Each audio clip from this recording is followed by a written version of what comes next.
Here is my example of partial quotient division with a remainder. So here we have the problem 538 divided by 7. Now I'm going to do my parts of my quotient over here on the right hand side. So I've drawn my line here with a different colored pen so I can keep myself organized. I always say the key to math is organization.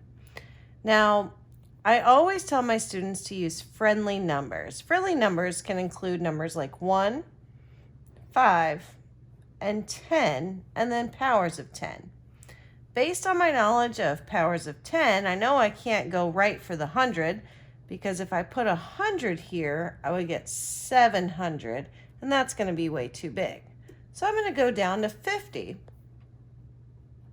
So I write it here, 50 times 7. And I know that 5 times 7 is 35, but I got to remember my place value. So 50 times 7 is going to be 350. Then I subtract. I get 8. And here is good practice for your students to regroup. So I make that a 13. And my 5 becomes a 4. So now I have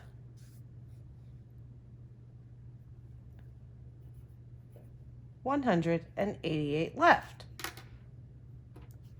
Again, based on my friendly numbers I've written here, I know that maybe I should just choose a 10 this time because 70 is less than 188.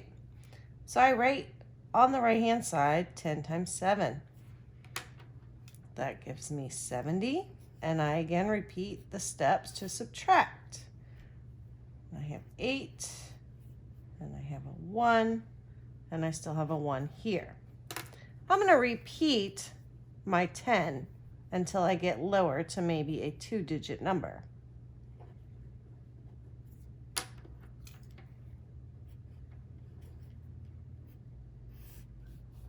So I get an 8 here once I subtract, and a 4, because I know that 11 minus 7 is 4, right? So I have 48, and I know I can't really use my 10 again because 70 is bigger than 48, so let's just go with a 5. 5 times 7 is 35. And I repeat the steps just over and over. I have a 3 and a 1. Uh-oh, I know that 13 does not divide easily into 7 groups.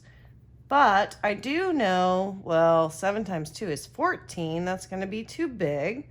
So I'm going to have to use a 1. 1 times 7 is 7. And I subtract again. And I'm left with a 6. So here is where my remainder lies. As long as this number is smaller than my divisor, I know I can't divide it anymore. So here we go for our answer. I'm going to add all of these parts in my quotient. I have 50, 60, 70, 75, 76, with 6 left over, or my remainder of 6. And that is my final answer.